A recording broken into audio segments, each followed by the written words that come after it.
Hi, I'm John Kellogg, the Director of Break the Cycle Global. Really excited to have an opportunity to bring an update of the work that we're doing together as partners in East Africa. Our mission in East Africa is to create Christ-centered community, and so today I'm going to share 3 ways that the Lord has given us to do that in the communities where we're working. To begin with, when I first went to East Africa, I was asking the Lord, what vision do you have for us here?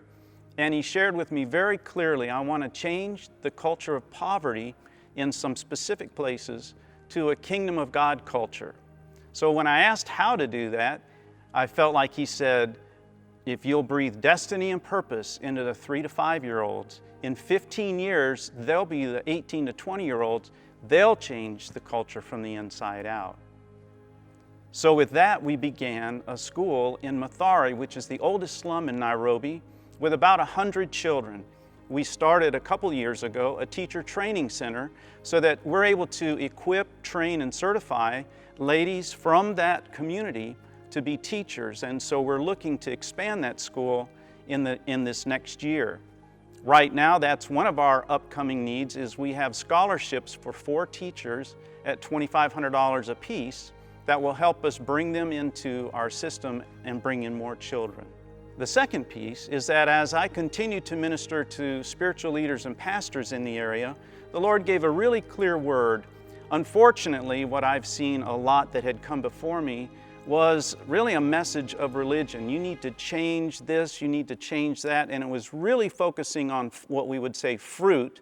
But as opposed to going and saying, you need to change these fruit, we realized that if we can demonstrate relationship by building Christ-centered community, then we represented what God does by saying, hey, have a relationship through my son Jesus, and now you become a part of my family.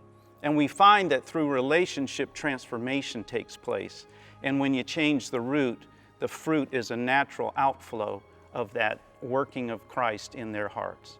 The third piece is, when I first went to Samburu, I met a pastor at one of our conferences who said to me, John, nobody will go with me to the desert to take the gospel to my family and my people.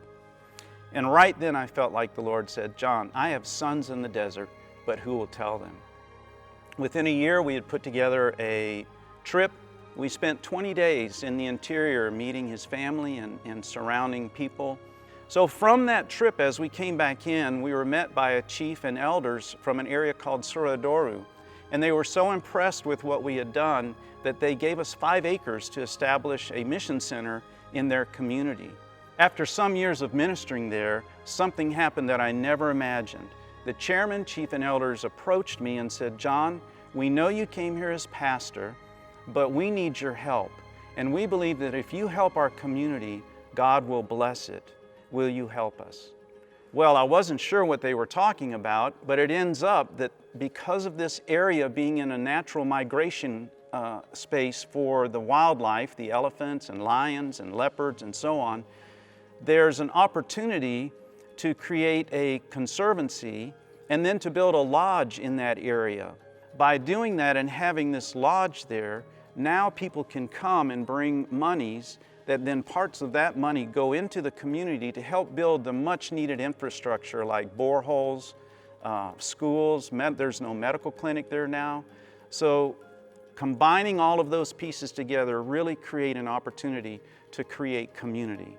These are all things that you all are participating in as partners with Break the Cycle Global. It's an exciting opportunity to create Christ-centered communities in areas that are marginalized or remote and need to hear the gospel, but through relationship. So I want to offer 2 opportunities for you to further partner with us. One is our 2020 initiative, in which by April 15th of this year, our goal is to have 200 people sign up for our $1 a day club. So $1 a day is a way that many people will support this ministry, to support the schools, providing uniforms, that helps provide the fence and latrines, all of the things that we've spoken about. Secondly, I want to invite you to come to Kenya and actually visit the school in Mathare and come up to the lodge in Samburu and stay for a week.